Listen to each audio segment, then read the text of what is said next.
Lewis Pirenne se hallaba muy ocupado frente a la mesa del despacho, en la única esquina bien iluminada de la habitación. Tenía que coordinar el trabajo, tenía que organizar el esfuerzo, tenía que atar todos los cabos.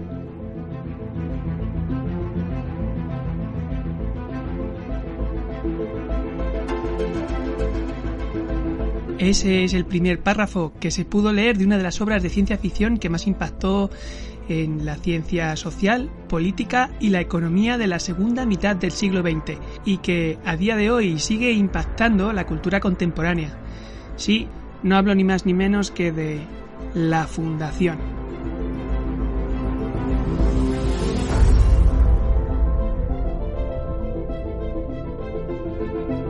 Una obra de Isaac Asimov que me fascinó. Cuando la leí, la mente me explotó. Y después de leer un artículo en la página web de Chataka, no me ha quedado más remedio que hacer un backup para contaros esta pedazo de historia.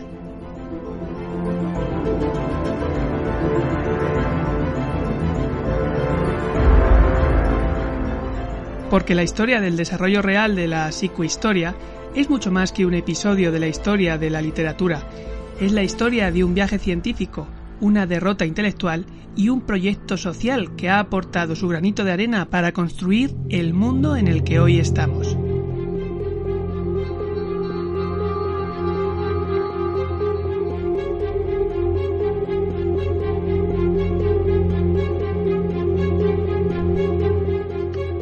Es muy difícil empezar a hablar de psicohistoria o de su trilogía de la Fundación sin hablar un poquito de su autor, Isaac Asimov.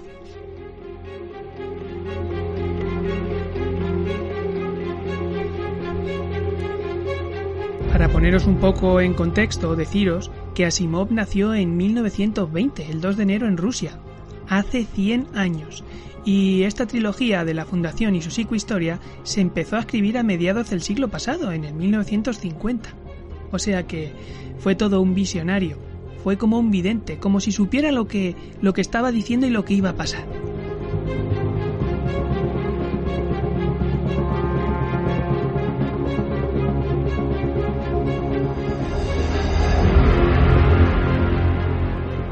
Asimov fue un tipo muy inteligente. Acabó su posgrado en química y en esa época le asignaron un puesto en una estación meteorológica de Filadelfia y además coincidió en la Segunda Guerra Mundial, con lo cual se libró de haber acabado pues, en territorio enemigo o enterrado en un cementerio de Normandía. Aunque bueno, unos años más tarde y fruto de un fallo administrativo lo llamaron a filas y pasó 9 meses de servicio. El caso es que, estando en el coche, tuvo una idea. ¿Qué tal, en vez de contar la historia del Imperio Romano, por qué no contar la caída del Imperio Galáctico? Cuando se lo contó a John Campbell, que era su editor, la idea le encantó, tanto que no quería malgastarla solo con una historia. Así que Campbell quería hacer una serie de historias a ser posible, una serie que no se acabara. Asimov arrancó a contar esa caída, que no era más que una forma de contar la historia de la humanidad. Así que ahí fue cuando se le ocurrió la idea de una ciencia que pudiera predecir el futuro, sobre una base estadística que le sirviera como forma de unificar todas las entregas de la serie. Y así fue como un jovencísimo Asimov de 20 y pocos años escribió las primeras historias de la Fundación y de paso creó la psicohistoria, la ciencia que, hablando del futuro, hablaba de nosotros.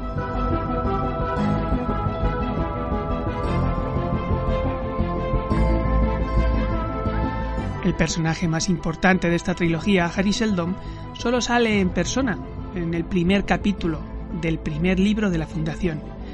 Había nacido en Helicón, planeta secundario del Imperio Galáctico, y desde joven mostró un enorme talento por las matemáticas. Pero por lo que siempre será recordado es por ser el creador de la ciencia de la psicohistoria, que es una especie de combinación de historia, psicología y estadística para predecir el comportamiento de grandes masas de personas.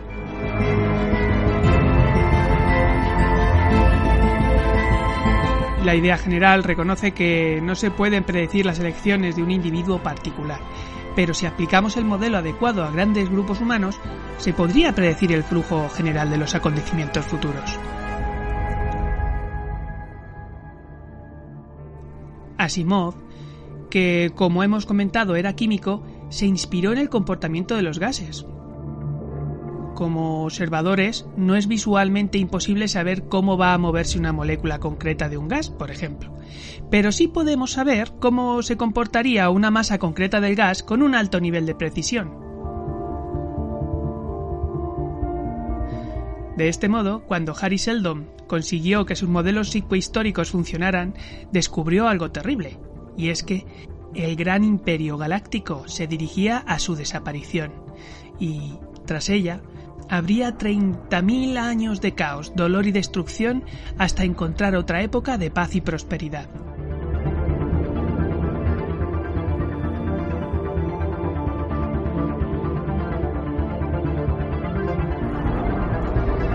Los axiomas de la psicohistoria exigían que a. se aplicasen sobre gigantescas cantidades de seres humanos y b. que esos humanos ignoraran los resultados. Eso quiere decir que Seldon no podía comunicar el inminente fin del imperio porque, de hacerlo, las consecuencias podían ser aún peores de las previstas. Y tras mucho estudio estableció un plan secreto, por supuesto, que se llamó la creación de las fundaciones, para poder reducir los 30.000 años en tan solo 1.000 de ellos.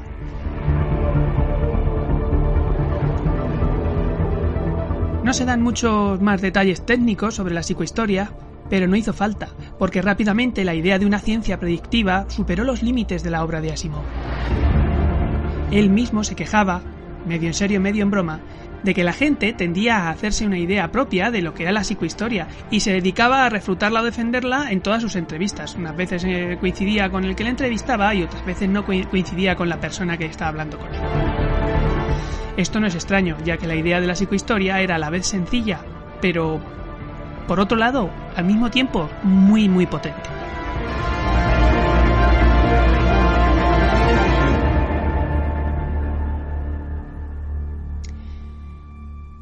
En 1942, cuando Asimov ideó la psicohistoria, fijaros, estas ideas eran muy populares y en cierta forma eran como una especie de versión actualizada y un poco abstracta del historicismo clásico.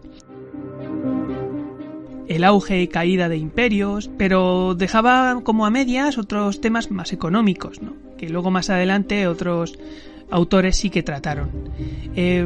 Todo esto es verdad, pero no podemos decir que la psicohistoria fuera un pecado de juventud, ya que en 1987 Asimov concedió una entrevista en la cual explicó que él era optimista sobre la psicohistoria, al menos en términos generales, y esta declaración coincide con lo que sabemos acerca del escritor, ya que Asimov durante toda su vida defendió el control poblacional y se mostró cercano a las posiciones de autores como Paul Ehrlich o Thomas Malthus, precisamente autores que de una forma u otra encarnan el historicismo demográfico en sus distintas versiones históricas. Todo esto nos lleva a preguntarnos, pero vamos a ver, ¿es posible la psicohistoria? Decir si es posible o no podría ser aventurado. La verdad es que hoy día la posibilidad de predicción y de ver tendencias o identificar futuros escenarios existe. En el Internet del todo lo que son datos de unos, de otros y tal, ahí hay unos flujos y quizás una probable capacidad de predecir cosas que dependen directamente de la estabilidad del entorno. Hay un equilibrio sociotecnológico y si de repente aparece una nueva tecnología, pues a lo mejor las predicciones pueden perder la validez o no. Sin ir más lejos, por ejemplo, la Revolución Verde, que fue por ejemplo la aparición de versiones mejoradas de maíz, trigo y otros granos, convirtió las predicciones demográficas de Paul Ehrlich en papel mojado. Entonces hay cosas que no podemos predecir. Por ejemplo, como cuando aparecerán unas innovaciones tecnológicas realmente importantes que hagan que una predicción a largo medio plazo pues se vuelvan más complejas y menos probables. A 30.000 años, como se plantean los libros de la Fundación, es directamente eso, ciencia ficción. Sin embargo, como hemos visto, Asimov está bastante de acuerdo con el historicismo. Algo llamativo porque el optimismo de Asimov debería de haber encajado bien con la fuerza de la creatividad humana para cambiar el mundo. Y si volvemos a las novelas, descubrimos que la disrupción está ahí. Hay una crisis Sheldon, hay momentos críticos de la historia del proyecto fundacional y son la estructura narrativa de la saga. Además, hay claros ejemplos de ruptura tecnológica, social y económica y, en cierta forma, toda la saga de la Fundación puede leerse como una novelización de la famosa frase de Engels: si el subteniente Bonaparte hubiera muerto en Tolón, otro subteniente hubiera llegado a ser primer cónsul.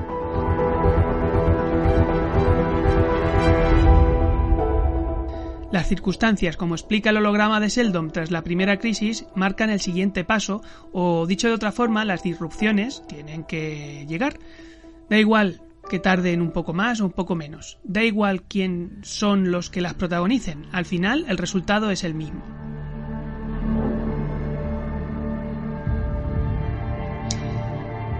La pregunta es, llegados a este punto, ¿por qué Asimov hizo una versión historicista de la psicohistoria?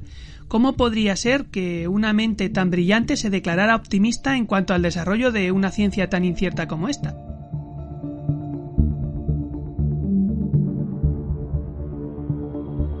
En parte porque todos tenemos ideas que nos marcan y nos forman, en buena medida, pero por otro lado porque desde su punto de vista la ciencia era parte indisociable de un proyecto humanista mucho más amplio, que surgió con la Ilustración, y se resume en el famoso sapere aude, atrévete a pensar. La psicohistoria nunca fue una propuesta académica o científica. La psicohistoria para Asimov era la promesa de cómo la ciencia y la tecnología podrían usarse para hacer frente a los problemas más importantes de la humanidad. Porque rendirse a la ignorancia siempre es prematuro y hoy más que nunca.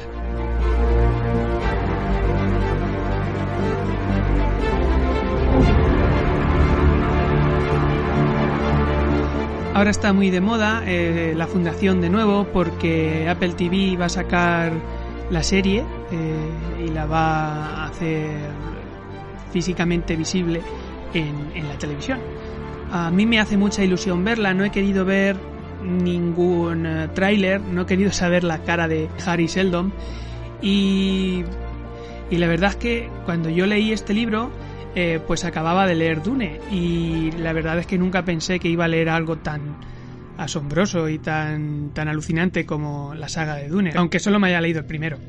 El caso es que esta trilogía llegó a mis manos y cuando me la leí me quedé impactado porque al mismo tiempo que estaba leyendo un libro de ciencia ficción que hablaba sobre los movimientos sociales y económicos de todo un imperio galáctico, pues hay siempre cierto paralelismo con lo que está sucediendo ahora, ¿no? Es la típica frase que nos decía nuestro maestro de historia, que la historia se repite siempre, ¿no? Y que cuando hay un imperio como el Imperio Romano, siempre hay un auge y después hay una caída, o como le pasó también a los egipcios, o como le pasó a los alemanes, o como... llámalo X.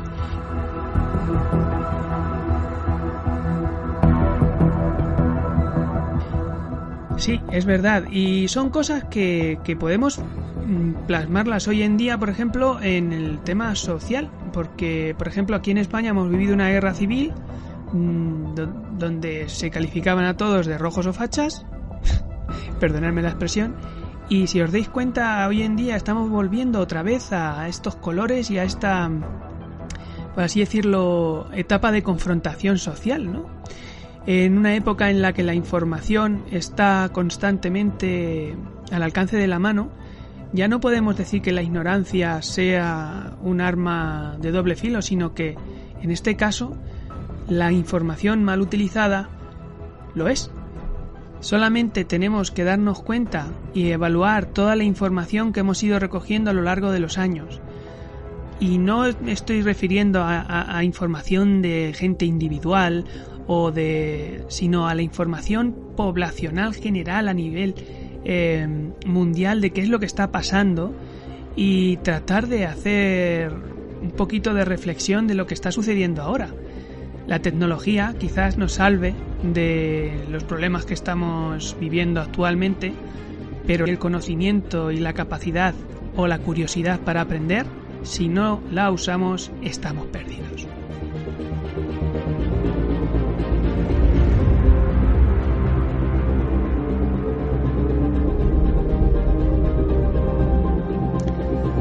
Todo auge de una sociedad siempre le sigue una decadencia y tenemos que estar preparados para ello.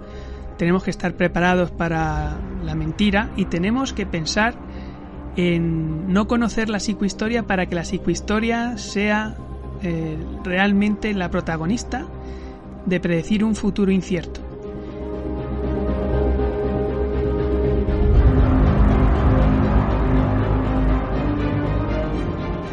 Y solo muy pocos son los encargados de conocer lo que la psicohistoria dice que va a pasar para que esos 30.000 años de dolor, desesperación y decadencia sean solo 1.000. Solo 1.000. 10 generaciones de personas.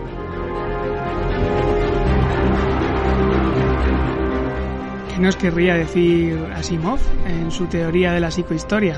Quizás que tenemos que poner remedio de alguna manera e intentar usar el conocimiento en pro de la evolución y de la reducción de daños.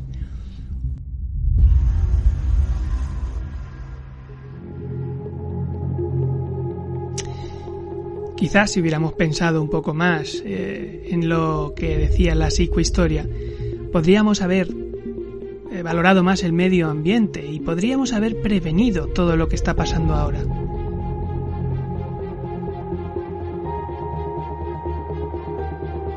Quizás podríamos haber evaluado los daños e incluso reducirlos si ya no hubiera habido alguna vuelta atrás.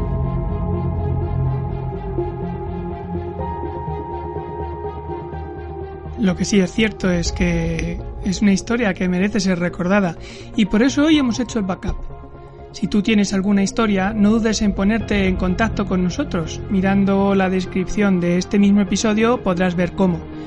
Pero bueno, es básicamente escribiéndonos un correo electrónico a thememorybackup@gmail.com o si lo preferís, buscando en Blogspot Memory Backups y haciendo un comentario a alguno de los episodios y ya nos pondríamos en contacto con vosotros.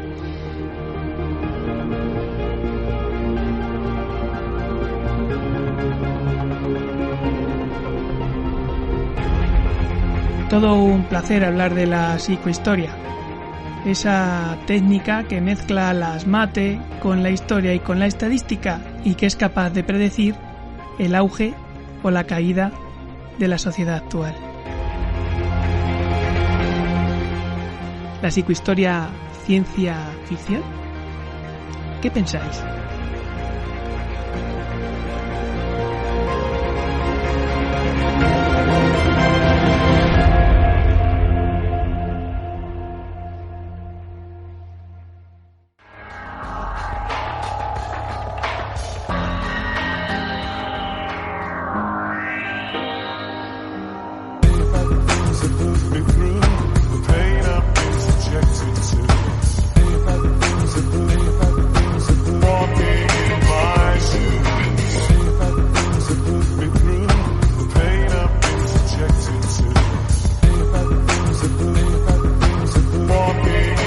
Memory Backup.